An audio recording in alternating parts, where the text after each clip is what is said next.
been doing this since I was 3 years old. And I got my first, role when I was 18. So a lot of people think it's overnight. Some people, it is. But this is a long haul type of thing. And it's up and down and all around. So if you love it, stick with it. But it's not an easy journey. But it's also a beautiful one.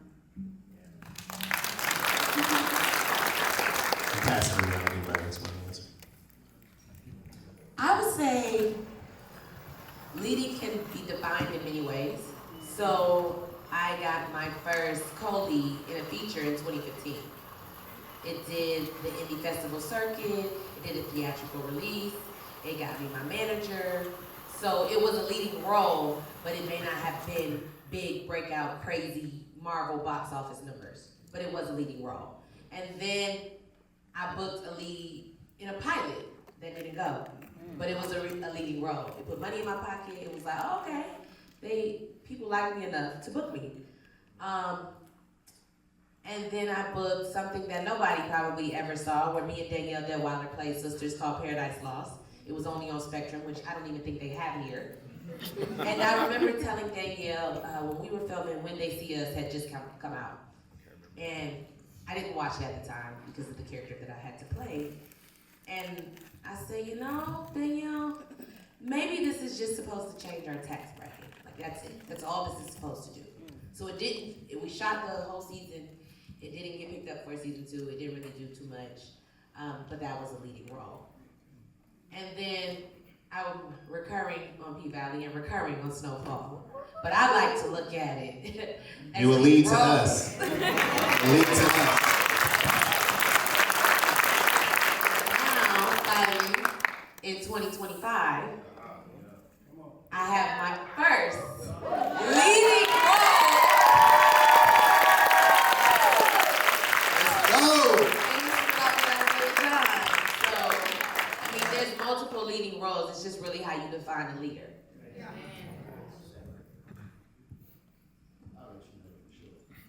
Oh, okay. So I was just going to say, from the first SAG role that I had to a series regular role was about 7 or 8 years. But I always like to say, when people ask that question, that the answer should be what's your age? How old are you? Because if you were 40 when you got that first lead or whatever, it took 40 years. Because it's not just about when you got an agent and then that's when it all starts. No, it's everything you bring from every relationship that you've had, every family member, every dynamic you've ever had is brought to the table. And it's like, so it was 7 years of getting work to that point, but I couldn't have done any of that without the X number of years before that. Right?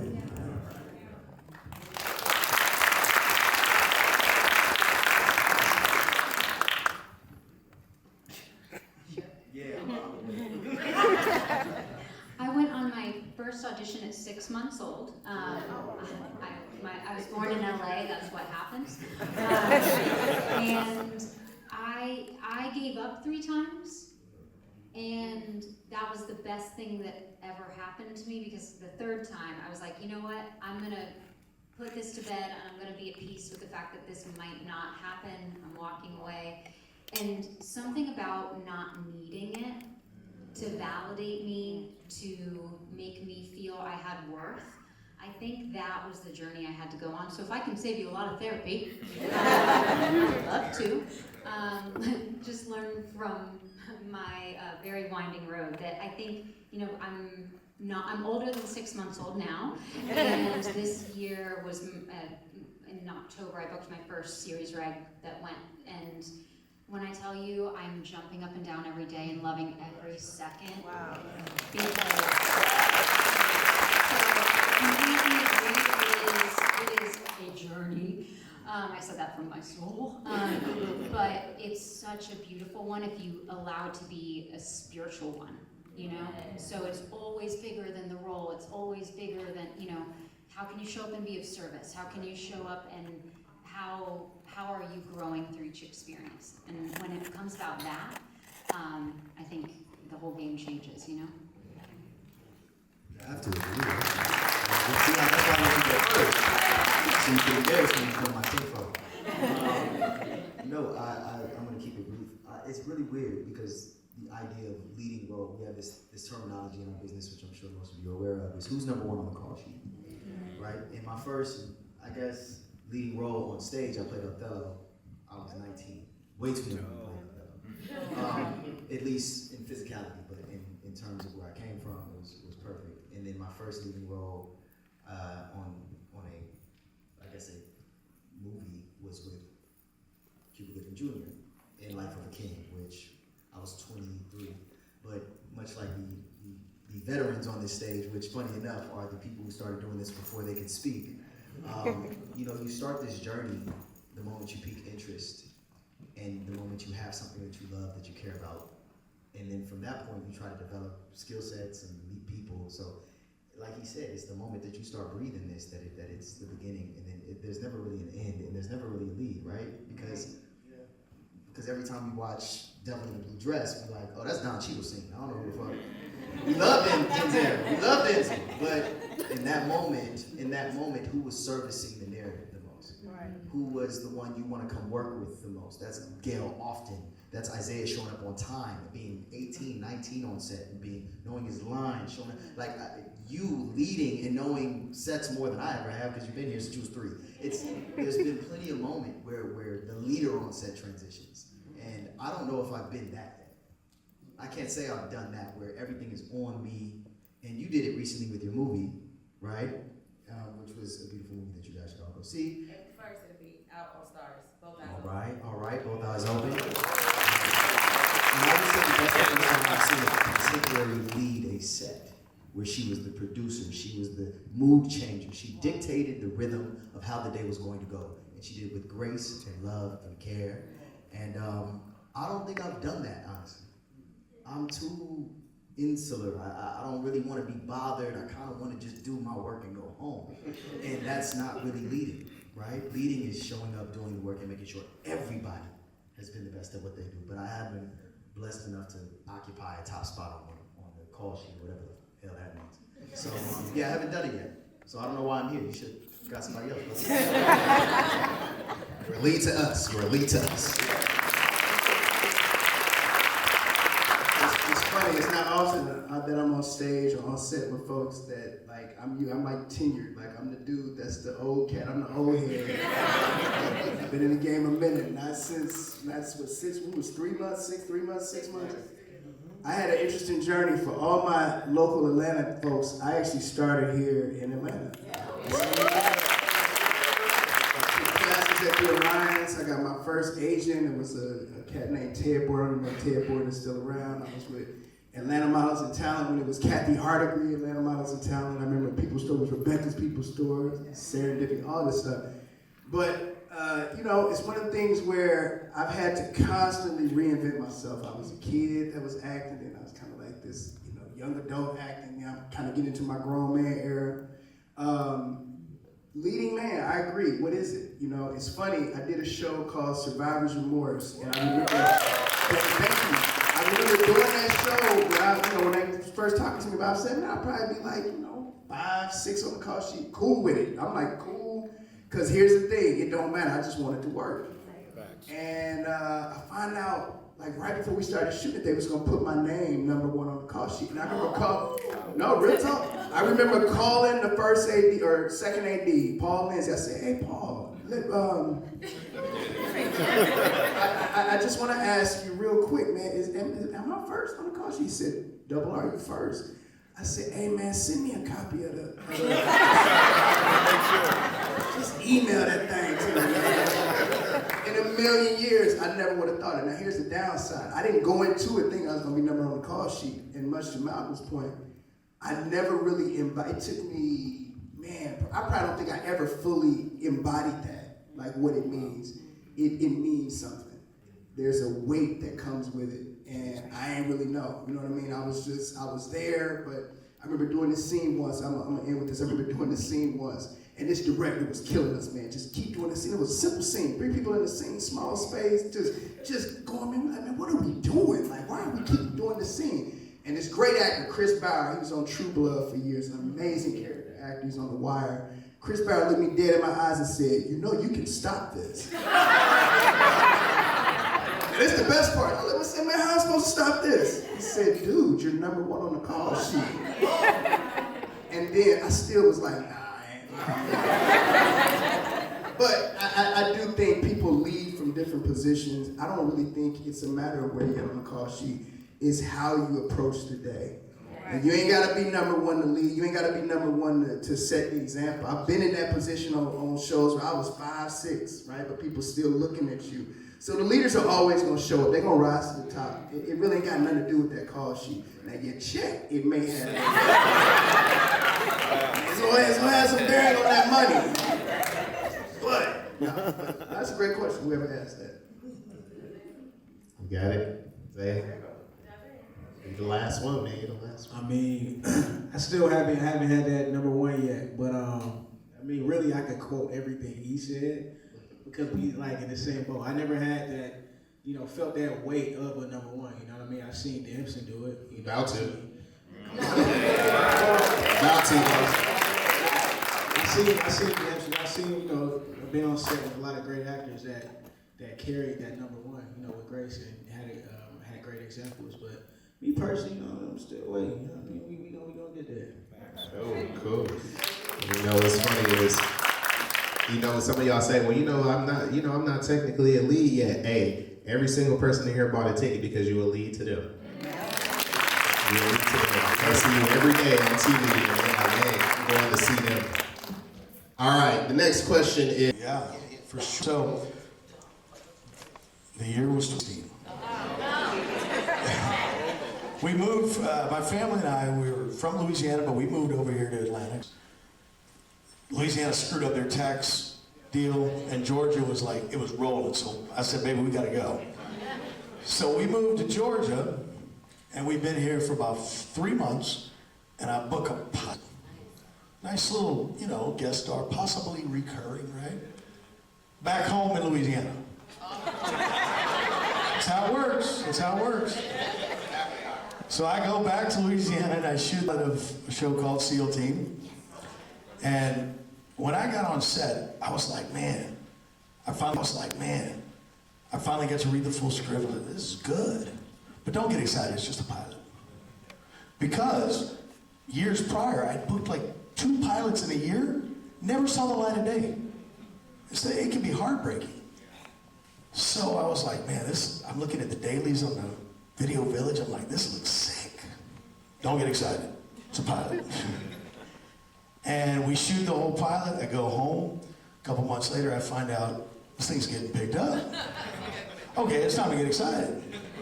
But then the question was, well, where are they gonna shoot it? Louisiana, Georgia? We find out it's gonna get shot in LA. Now, so I was so excited because for the first time, when I got to that hotel to shoot in New Orleans, I look at after the title page where the characters, it's got the 5 or 6 series regulars listed, and then the rest of the cast, and I'm the top of the rest of the cast. Oh man, this is awesome, right? So, I knew the show needed my position, my character's position, but they didn't need me. Because you know how they swapped that out. So the day that we heard that it was going to be shot in Los Angeles, I got on the phone, and I called my agent. I said, Alex, you see the news? He said, yeah. I said, call the production office. Let them know I can work as a local in California if they need me to. And at this point, I'm just looking at it like, I've had a guest star on my resume, but now I got a chance to get a recurring guest star. Just 2 episodes is all you need for recurring, right? So he calls and they said, oh, yeah, Judd, okay, his name came up at the production meeting today. Let me go talk to him. This was the casting office in LA. She calls back, is he free July 16th through 26th? Yes, he is. Boom. That was it. They didn't give me a ticket, so jumped on a plane, took a carry-on bag, said, honey, I'll be back in 10 days. And I got out there, and halfway through episode 2, I get the email that they're booking me for number 3. Halfway through number 3, they booked me for number 4. And this continued for 22 episodes. Needless to say, coming from the Southeast, legit, I'm on cloud 9. I don't care if I get one word for the episode. I don't care if I'm background. I'm on, like, each episode was like a gift. I came out here hoping to get it recurring on my resume. And I'm like, honey, I'm gonna try to get home as soon as I can. I'm having to buy new clothes because all I have is a carry-on. And this went 22 episodes. And finally, at the very end, that's when they told me, one of the executive producers came downstairs and said, we really want you to know that we know what you did for us. Wow. Meaning, my family was at home, I got little kids. And she said, the first order of business we have on the break, we're gonna put you under contract. Wow. And I was crying, I was bawling like a baby. And then wiping them up to go play on the military show. And, but it was amazing, and I learned so much, and it's like, I feel like that's one of the blessings about the Southeast, is that down here, I feel like so many people are so grateful when we do get stuff. And look, it's easy, I guess, for things to go to some people's head, but I'm grateful for every day I spend on a set, because we're getting to do our dream job. So from audition to when I got under contract, we're talking about 1.5 years. It was a long way, but I loved every second of it, so. That's amazing. That is awesome. So, now, like I said earlier, really quick, that Julian couldn't make it, but because we have such an awesome market, we had Miss Marquita Goings from Beyond the Gates saying, hey, dust that seat off, because I'll be there. And she here. So give her another round of applause for showing up for us today. Marquita Goings from Beyond the Gates. All right. So, thank you for coming. I really appreciate you. All right, so we're going to go to the next question here. How different... Wait a minute. Oh, I'm sorry. I like that question. Oh, okay. Yeah, let's hear it. And I just want to jump in. And just for the actors in here, it's just about being ready. I found out about the audition for Survivor's Month. I was at a party in LA. Dude came in and said, hey man, my cousin writing this show for LeBron James. I said, all right, I feel you, whatever. 3 weeks later, I end up getting, I didn't get a script, I got sides. I said, oh man, shit, this is the same script Buddy was talking about. End up putting myself on tape, didn't hear anything. Called my manager, I said, hey man, what's up with this? They said they like you, they rewrite it, they gonna get back to you. They circled back, they wanted me to test. I said, cool. They was gonna fly me out to LA to test. I was like, all right, I think we might have some action. From the moment that they was talking about it, there was some time in between. What I did between that is, I found a little space, I forget where it was. I got a dude I work with out here named Vincent Pisani, and then I tapped a kid that was on a show that I was working on at the time. And I literally went through every scene in the script, in the pilot. We just workshopped it. We sat up at like a Saturday afternoon, we just workshopped it. So I knew whenever they was gonna call me, I was gonna be ready. They hit me up. I couldn't get to LA because we had that big snowstorm. Y'all remember, I think it was like 13, 2014? Yeah. They had that big snowstorm. I said, I ain't gonna be able to get there. They said, just be ready. They said, we're gonna have you Skype the audition. I didn't even know what Skype was. Set up Skype. I sat right there in my dining room. And I just wanted to share that story because I don't think I would have, if I hadn't took that time to work them scenes with that dude and my acting coach at the time. And so no, I ain't saying I wouldn't have gotten it, but I'm saying I just was, when I'm telling you I was so ready, you know what I'm saying? Like I was so prepared, I was so ready for it. So just in those moments from, what was it called, C-mail to email, from email to when you book it. Sometimes the journey is long. It takes a minute. They take their time, but they love to just leave you out there waiting. But be proactive, be productive during that time, because again, you never know what they may throw a new scene at you. You just never know. But don't sit back and just wait. Get active, get in that script, get in that material, and I just want to share. I'm sorry, I didn't mean to cut you off. Cut me off. Cut you off? Cut me off. I know. I gotta let me know, because I want to hear it. All right, cool. Anybody else had anything they want to drop on that, or we good? Because if you do, we're totally okay with it. All right, cool. All right. how different or from guest star or supporting to lead? How are you? So I didn't have, you know, oh, you a cute kid, like, I'm not gorgeous like these people. I'm just a guy. And I really love movies. Like, even the smell of popcorn in this room brings me a certain sense of hope.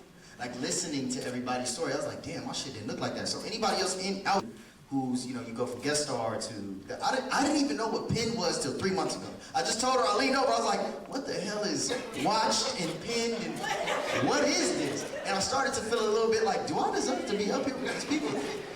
The only Yes, you do. Of course. I just mean God, you know, God put you where you're supposed to be. I just mean as far as I respect the grind of all of these people so much. I didn't know what pen was. For anybody out there who don't know nothing about Nathan, I just love movies, I love theater, and I got in that material, and I said, oh, well, they keep casting me as they always coming in as the ghetto hood kid on SVU, and before that it was like NYPD Blue, and before that it was you just being right. So all those things that you end up like going out for that are, and I just said, no, I don't like this shit. I was like 13, I told my mama, like, I'm taking the bus to go to audition, she don't have enough. My situation was different. I went, picked up a 16mm camera, and I started filming, and this was when I was a kid, and I applied to film festivals. I applied to script writing contests, as we talked about, and I was blessed enough to have a vision that people found valuable. I was blessed enough to be ignorant and not know that this is not how this shit works. You do not direct yourself and write yourself and produce yourself and expect anything to happen, but guess what? It did. So I didn't have the same process. My first television audition was for Snowfall, and I tested for the lead amongst 3 other men, who was Kofi Sirbo at the time, a boy named Astro from New York, which I don't know why they did that. He's a good kid, but he's from New York. That didn't make no sense. Damson, and one other person who I can't remember. But we were the screen test for the lead, so I'm learning everything that way. I did not do the guest star, and I didn't know none of that. I had to be educated, and I'm privileged in that way. But what I did have was really, really sleepless nights, taking my unemployment and taking my, you know, my food stamps and making a movie. You know, so whatever you got, put it together, and somebody will bless you with intelligence of your craft and education on the industry. That'll come, and I think that, you know, I don't want anybody who's out there who doesn't know, like how we don't know because we came in differently, an obtuse way. Sir, there will be somebody who sits there and pulls you to the side and be like, hey, you can act as assets, there's people, there's managers, but your ingenuity and your care and your love for filmmaking can push you further than your ignorance. It will get you there, I can't lie. And then you meet these people and they humble you and you go, oh yeah, I should probably learn some of that. So that's my little spiel, and for anybody else who may know what's going on either, just love it and push forward and seek education. That was probably one of the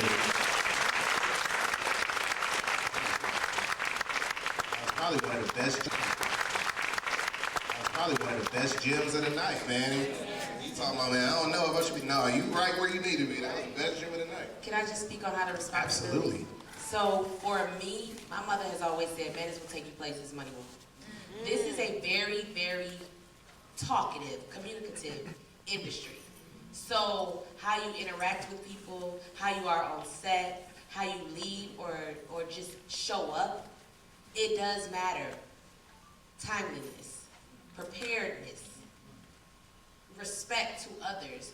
Are you someone that a person would be okay with being around for 12 to 16 to 18-hour days, 5 hours a day, Fridays that turn into Fridays? Like, what is your energy? What is your spirit? Are you someone who's never ready? So now we got to do 30 takes for your 2 lines.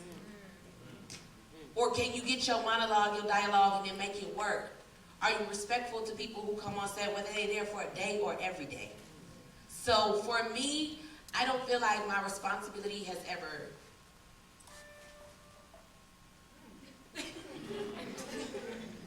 I don't feel like my responsibility has ever necessarily changed as far as what my parents have instilled in me to show up as a person that respects myself, respects others, respects my craft.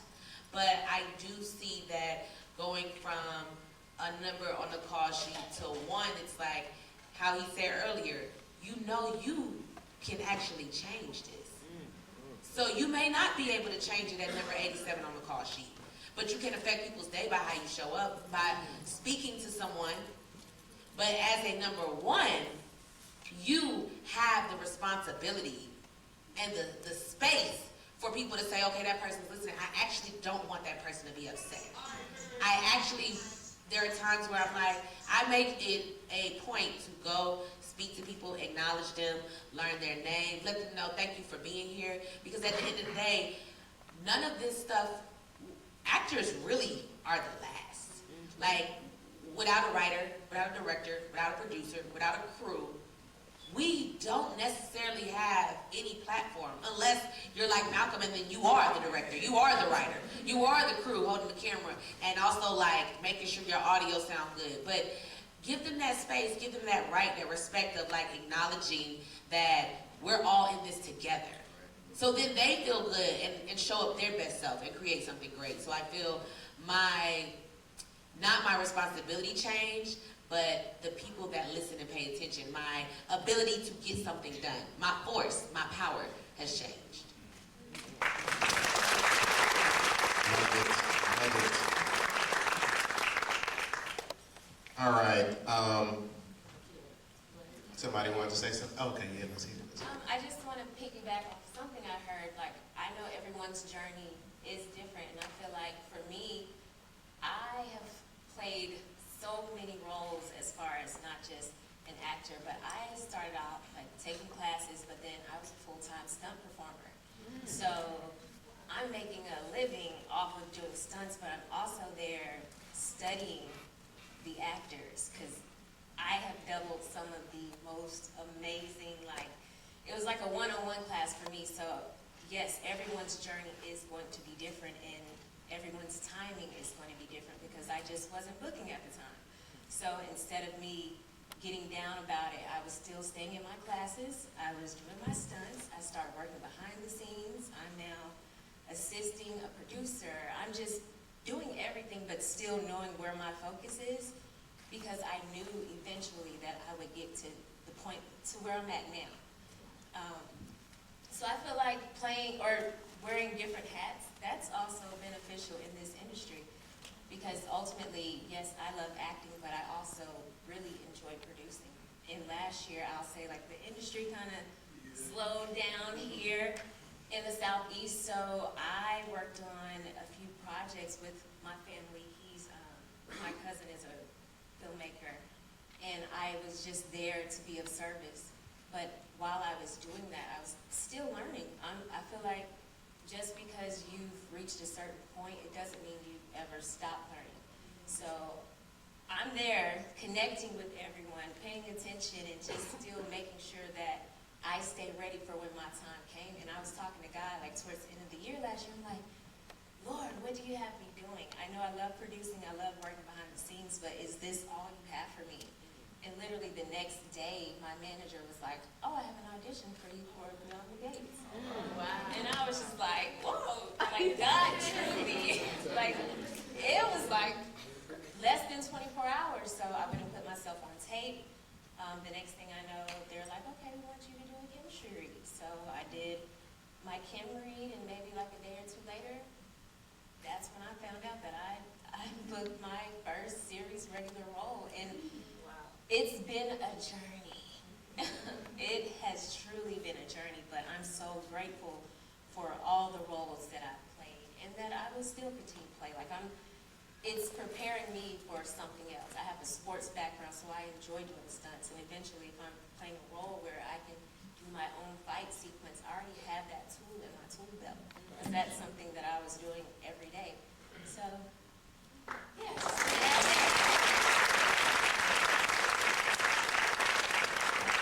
That is amazing. Oh, it means like, watch out, we might book you.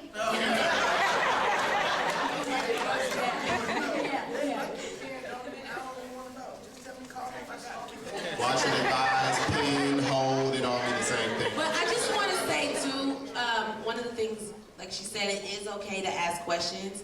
Form a community. Ask questions. Ask your reps questions. Ask your friends who act questions. Like, they know I ask them a million questions. Taylor Polidor, I ask her a million questions. I ask Jeffrey questions. People so Jeffrey Maya did Snowfall, and then after Well, you can just cut it off. I know.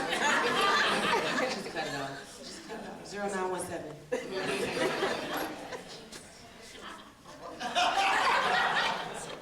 0917. What she needs it. But I asked her because she was on All American and then she did All American Homecoming spinoff. So when we went into our situation of having a spinoff, I was like, hey, how much they paying you? Because we finna go into negotiations and I need to kind of know, to be someone who was a recur and then you move to like the number one, what does that look like? What are some roles and responsibilities? So just having that tribe that you can ask about things, I mean more than just money, but just the responsibilities, like normal things like good hair people, good stylists, good makeup people, people to refer, you know, places to go, places to not go, things to discuss, things not to discuss. I would definitely say one of the things that you need to know is form a tribe, form a community, ask people, and know when to divulge information and when to withhold. Yeah. Always try and find at least one other actor that's on there with me, because they there too, they working, you know, and everybody has their different styles and things, and so at least on every set I have at least one people. I find multiple if I can, but I love learning and you never stop being a sponge. You know, you can always learn different things. My sister, like Carla Mosley, that I worked with on Bold and Beautiful, who's now Beyond the Gates, I learned from her how to display innocence in a way with pain. I'll never forget, she was doing a scene, she was doing the transgender storyline, and her parents disowned her, and it was mainly our dad that she had a problem with, and I'll never forget in the scene she yelled "mommy" when the mom was there watching everything happen, because that was the main thing. And I was like, dang, I never thought to just, it said the script was mother or mom, and she said mommy, and I was like, dang, that just hits different because you see the child in her. And so then even on the show I did The Wilds, I watched my friend Sophia. She was playing this like popular girl, but I ain't never seen a popular girl be played like that. Like I thought every time I read the script, I'd be like, oh, she gonna say it like this. Never, not once. And so learn in that way. And then on the attitude thing and showing up, I kept a lot of jobs because I just showed up with a great attitude and I was responsible and I was on time. And something I like to say is, I like to show up in a way where even if someone talk bad about me, no one else will believe it.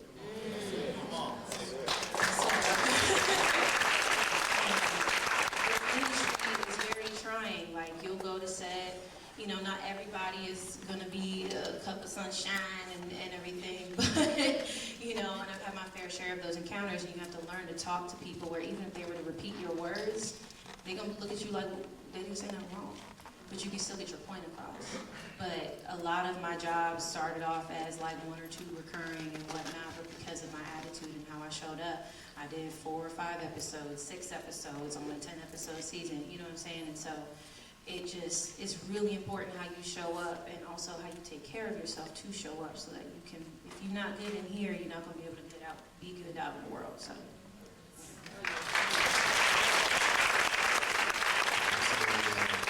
I'm living my best life up here, yo.